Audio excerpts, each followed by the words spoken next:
Xin chào tất cả các bạn đã quay trở lại với Văn Hóng Eating Show. Đấy, chúng ta sẽ quay trở lại với ăn uống và trải nghiệm và tiếp tục với series nốt review trải nghiệm các món mì. Ở đây thì mình có một số các loại mã mì như là của Micoem này, có phở gà Hà Nội này, có bún riêu cua này, như là bistro spaghetti, Micoem Cung Đình năm pha. Cái này chúng ta sẽ ăn thử phở cung đình nhá.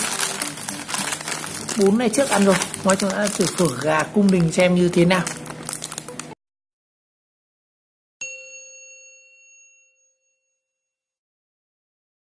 Rồi, mình đang cầm trên tay một gói phở gà của Hà Nội từ nhãn hiệu là Micoem Cung Đình. Phở này có gọi là có cái tương ớt chuẩn bị thành. Một gói này thì có khối lượng là 68g, bán liền. Cái này chỉ mang tính chất về Hà Nội thôi, một Hà Nội xưa rất là cổ đẹp. Sau này thì có giới thiệu một chút về phở Hà Nội, một cái món ăn rất là nổi tiếng tinh hoa ẩm thực của Việt Nam với sợi phở dẻo thơm ngon. Hình ảnh bát phở với những miếng thịt gà được sắt để ăn ngon quá đúng không ạ? Rồi, thành phần của cái này thì chúng ta sẽ có đây: gói vắt phở gạo, tinh bột khoai tây, gói sốt thì có nước, dầu thực vật, muối các kiểu, gói tương ớt và gói rau. Như vậy trong này chúng ta sẽ có 4 gói gia vị. Và sản xuất của cái này thì được công ty công nghệ thực phẩm châu Á ở Tiên Du, Tiên Sơn, Bắc Ninh. Một cái sản phẩm made in Việt Nam luôn. Rồi, không phải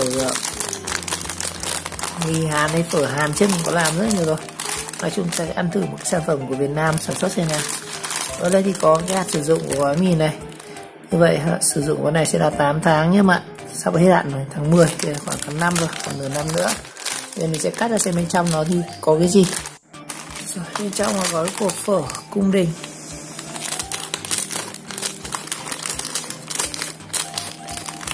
Xem bên trong có gì nào. Wow. Chúng ta sẽ có một cái vắt mì, vắt phở. Đây là phở khô nha anh em. Và chúng ta sẽ có một gói nước cốt sơ hầm nhìn khá là xịn, màu vàng. Một gói rau. Ô, như vậy chỉ có 3 gói thôi. Gói là gói tương ớt. Đó, thế rồi.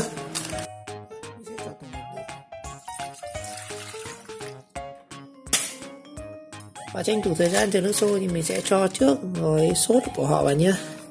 Đầu tiên là chúng ta sẽ cho gói nước cốt xương hầm. Để xem nó như thế nào. Wow, mùi thơm lắm đấy. Nó như là kiểu gói súp vậy. Tiếp theo sẽ là gói rau. Và gói tương ớt này khi nào cần ăn mình phải cho vào nhé. Đây là gói tương ớt. Và tiếp theo gói rau.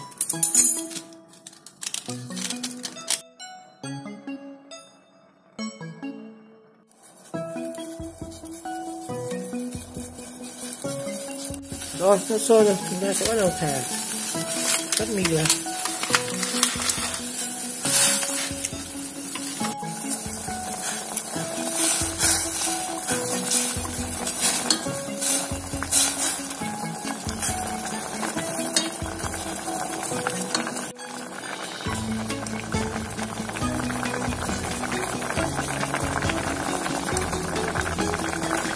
Thời gian nấu đây sẽ là khoảng 3 phút nhá. Nếu mà các bạn nấu bằng bát ở đây mình sẽ nấu khoảng 1 phút thôi. Rồi.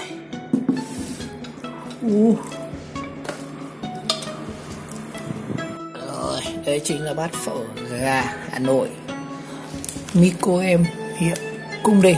Rồi chúng ta sẽ ăn thử xem như nào. Cảm nhận đầu tiên mà khi quá trình nấu cái món này thì mình thấy cái thời gian mà cái sợi phở nó mềm rất là nhanh. Nên là bạn nào mà không có điều kiện mà chúng ta đun nước sôi thì vẫn có thể sử dụng luôn là cái nước tủ phích này. Nó sẽ nấu khoảng 3 phút nhé. Đây mình nấu khoảng chỉ 1-2 phút thôi là nó chín rất là nhanh luôn. Màu sắc thì nó ra cái màu vàng, khá là giống với tông của cái màu vỏ Micoem Cung Đình này. Giờ sẽ thử nước dùng xem nào. Thử nước dùng trước nha. Đây, nước dùng đây, khá là giống phở bản xịn luôn.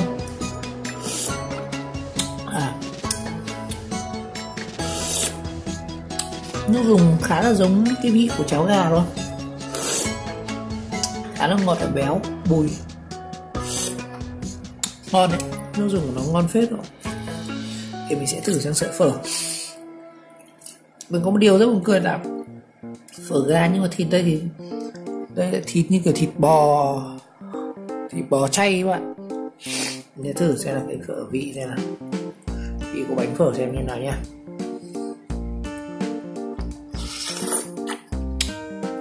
Có cái điều rất đặc sắc của phở Hà Nội đó chính là tương ớt anh ạ. Đây, thử cái tương ớt của luôn Cung Đình xem như nào. Xong cái tương ớt của Cung Đình đó,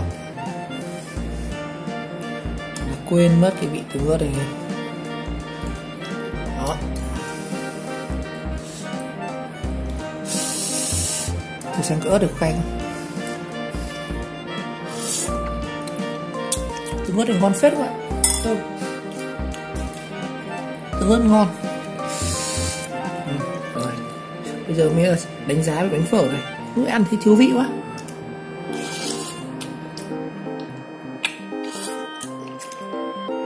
Bánh phở khá là mềm, không có mùi hôi, khá là ngon. Nếu mà anh em ăn một số bánh phở khô trên thị trường thì sẽ thấy rằng bánh phở nó có mùi khá là hôi. Nhưng mà cái bánh phở ở đây mình thấy xử lý khá là tốt.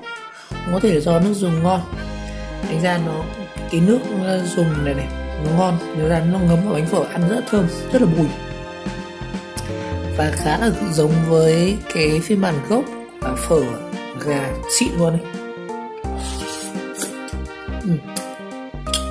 Có chắc một cái điểm hơi lạ đó là cái miếng thịt này. Cái này như miếng thịt khô ấy, thịt bò chay chứ không phải thịt gà. Được, nước dùng ngon, bánh phở rất tốt luôn. Bánh phở nó không đến nỗi nó bị tan đâu nhỉ. Ở đây mình ăn nguyên bản, mình sẽ không thêm các loại như là hành hay là thịt tiết các thứ vào, để đánh giá xem là đối với một cái bát phở Cung Đình của Micoem em này ăn đi xem như thế nào. Còn nếu các bạn có điều kiện ở nhà ấy thì mình có thể cho thêm có thể nước xương hoặc là thịt gà hoặc là hành ngò, các vị ở đây này. Đó.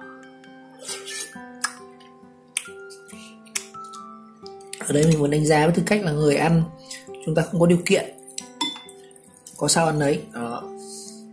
Ngon lắm, khá là dễ ăn, ngon.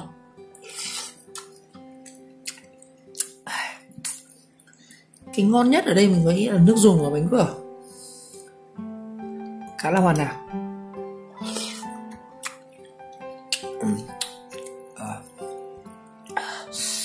Cái nước của nó khá là béo luôn.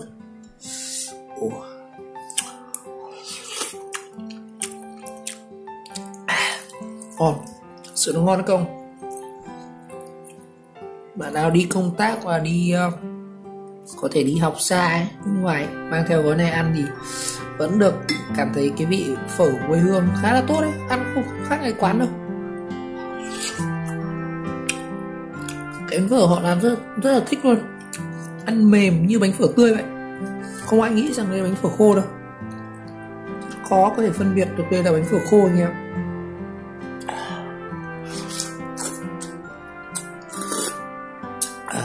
Để thử nước này mình sẽ thử dùng một cái này.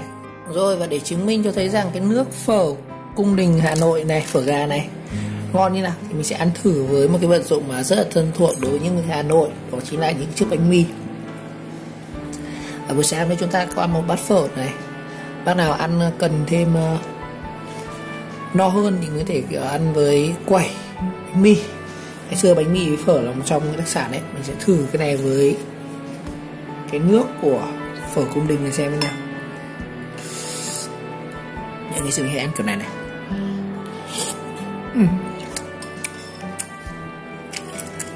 Cái nước phở rất là ngon anh ạ, ăn mì rất là hợp.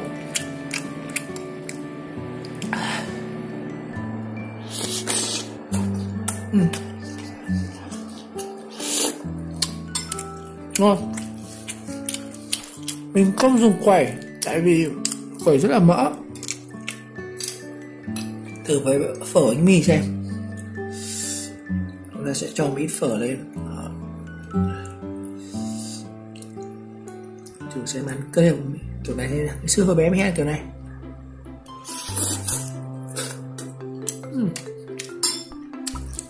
Ngon lắm.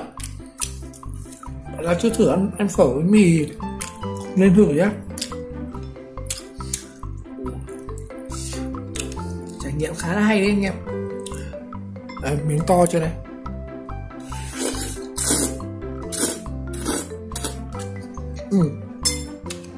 Ngon lắm. Phở ngon đấy.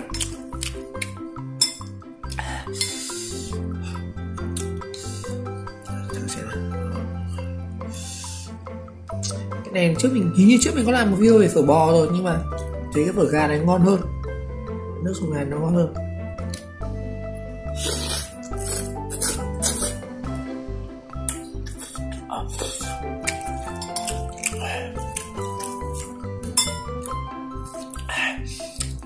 Cho ít bánh mì để vào ăn, quên sầu một đời luôn. Ngon quá, dễ ăn.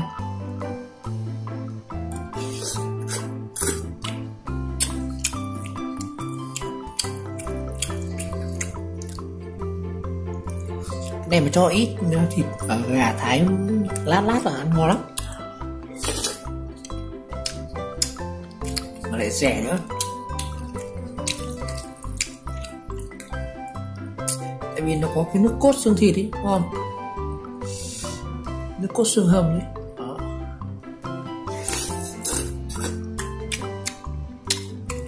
Ngon.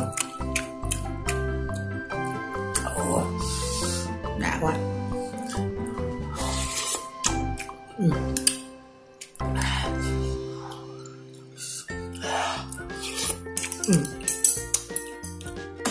Chúng ta thử xem nào. Cái nước này rất là béo luôn. Ôi, ngon lắm ạ. Khoái cái nước này. Ăn nó đậm, bùi, thơm. Ăn nó ăn cay có thể cho thêm ớt nhé.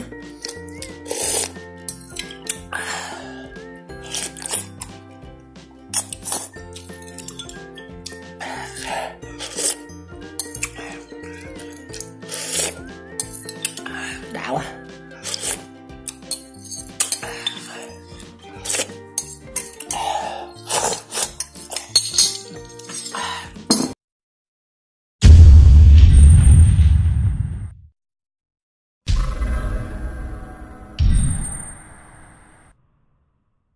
Rồi, như vậy ngày hôm nay chúng ta đã thử trải nghiệm phở cung đình, phở gà Hà Nội của nhãn hàng Micoem với nước cốt xương hầm.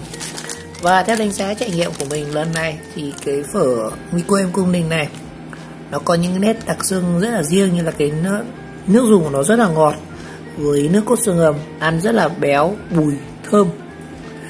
Và sợi phở thì khá là mềm, ăn rất giống phở tươi. Và tổng quát lại về cái mỹ phở gà Hà Nội Cung Đình này thì so với cái bản gốc là cái phở Hà Nội mà chúng ta hay ăn bình thường hàng ngày ấy, thì tất nhiên là không thể là so sánh được, nó phải giống hoàn toàn, nhưng mà cũng có một cái nét gì đấy thì mình thấy nó cũng phải đạt đến 80% so với một bát phở gà Hà Nội bình thường. Và nếu các bạn muốn ăn ngon hơn, trải nghiệm tốt hơn thì mình có thể thêm các cái như là hành tây này, ngò này, thịt gà xé thì ăn đảm bảo nó sẽ giống đến 99% luôn. Rồi một lần nữa cảm ơn các bạn đã theo dõi video clip, và nếu thấy video hay và ý nghĩa thì các bạn nhớ like, subscribe ủng hộ kênh và chờ đón các video tiếp theo. Chúng ta sẽ có những trải nghiệm ăn uống khác. Ok, xin chào và hẹn gặp lại.